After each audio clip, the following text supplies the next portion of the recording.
Alors bonjour les amis, je suis trop contente de vous retrouver aujourd'hui en fait, après 10 jours d'absentéisme sur les réseaux, de vous faire une petite recette. Voilà, je me suis mise un peu en congé, j'ai profité un peu de ma famille, de mes amis, un moment de partage, des restos, un peu des nouvelles découvertes aussi. Et voilà, ça m'a fait un peu du bien. Mais voilà, moi j'ai décidé aujourd'hui de venir vous amener un peu de soleil dans l'assiette en fait, parce que vu le temps, c'est pas extraordinaire. Alors, moi j'ai décidé de vous faire un petit rigatoni à la chair de saucisse et aux épinards pour 3 fois rien. J'ai fait le calcul, ça revient à 3,80 € dans l'assiette tout fini. C'est pas mal quand même.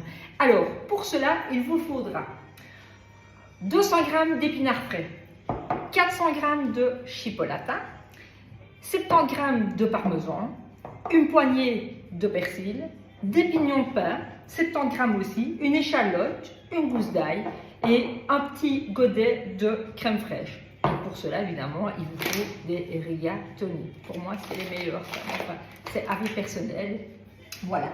Alors, vous savez que moi, c'est toujours une cuisine facile, simple à réaliser quand vous venez du boulot, que vous avez facile à faire et pas commencer à faire plein de chipotes. On n'a pas tous le temps de faire ça, à part peut-être nos week-ends, un moment de partage en famille, vous savez.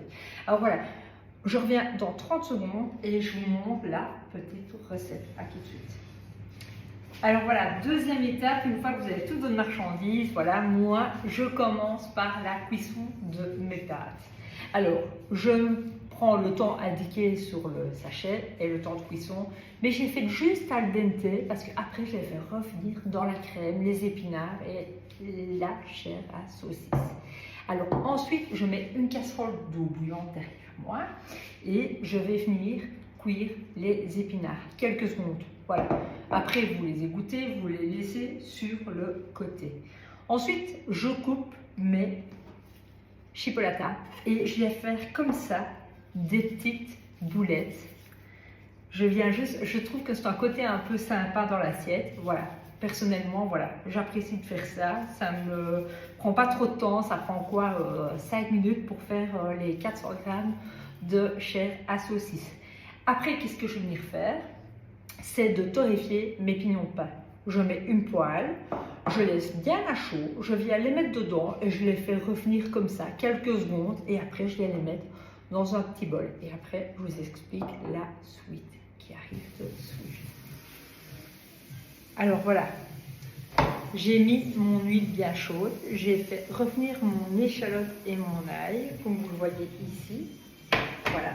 Ensuite, vous laissez un peu poser et je vais venir ajouter ma petite chair à saucisse que j'ai fait mes petits boulets avec amour en plus. Voilà, il faut bien préciser. Hein. Et je vais venir les mettre dans ma poêle bien chaude, comme ceci. Voilà. Les faire bien revenir. Voilà. Alors, mes épinards. Sur les 200 g, voilà ce que j'ai. Mais faites-moi confiance, c'est juste assez, franchement. Mes pâtes qui sont bien pré-cuites, juste aussi al dente surtout, parce qu'elles vont encore revenir ici dans la poêle, avec les pignons de pain, le parmesan et la crème. Voilà. Alors maintenant, on va laisser le tout bien mijoter, comme ceci, doucement. Feu bien rapide, vu qu'on est pressé, c'est la semaine, voilà, il faut bien... être à du 200%, pas toujours comme moi, parce que c'est toujours pas bon non plus d'être trop oppressé par la vie qui nous demande toujours d'être à 100%.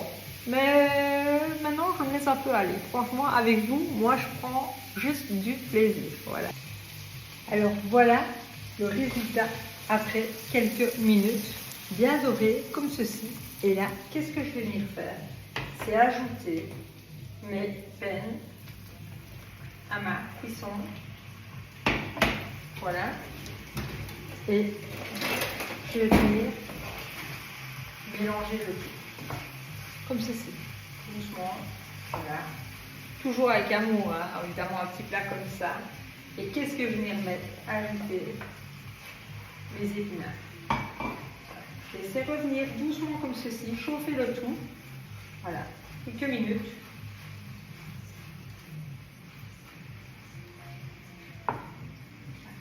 Vous allez voir la suite dans quelques instants. Alors voilà, une fois que les pâtes sont bien cuites, qu'est-ce que je suis venue ajouter? C'est la crème, les 25 cc, comme je vous l'ai annoncé. Regardez, comme ceci. Voilà, je laisse bien cuire, bien chauffer le tout. Et après, qu'est-ce que je vais venir ajouter? C'est les pignons de pain, le parmesan et je vais finir par le persil. C'est juste top. Franchement, je me réjouis que vous puissiez refaire cette recette à votre domicile et me dire que c'était juste topissime. Voilà, je vous montre l'assiette dans quelques instants. Alors voilà, une fois que j'ai mis la crème, que tout a bien posé, en fait, je vais venir dresser l'assiette. Et moi, c'est ce que j'adore en fait. Le final, que tout le monde attende, que tout le monde est là à table, se dise « Mais c'est quand que ça arrive ce plat en fait ?» Voilà. Alors, je vous laisse. Voilà, l'assiette ici. Voilà. En direct en fait. Hein. Comme ceci. Moi, j'adore quoi. Je vais venir mettre quelques feuilles de balsamique dessus, un peu de crème de balsamique par-dessus, comme ceci, j'adore. J'ai relevé un peu de poivre, pas trop pour les enfants hein, quand même. Hein. Voilà. Et un peu de persil, comme ceci. Et alors, je finis par les feintes de parmesan au-dessus de l'assiette. Alors, elle n'est pas belle l'assiette quand même? Alors voilà, je vous invite à partager ma page sur les réseaux sociaux, sur YouTube, sur Facebook, sur Instagram. Voilà, j'espère que cela va vous plaire, que vous allez la réaliser chez vous prochainement, dans votre famille. Voilà, je vous dis à très bientôt, au 18 mars. J'ai plein de surprises pour vous encore. Voilà, facile, simple à réaliser. Comme je vous l'ai toujours dit, je vous embrasse très fort. À très bientôt. Bisous. Ciao.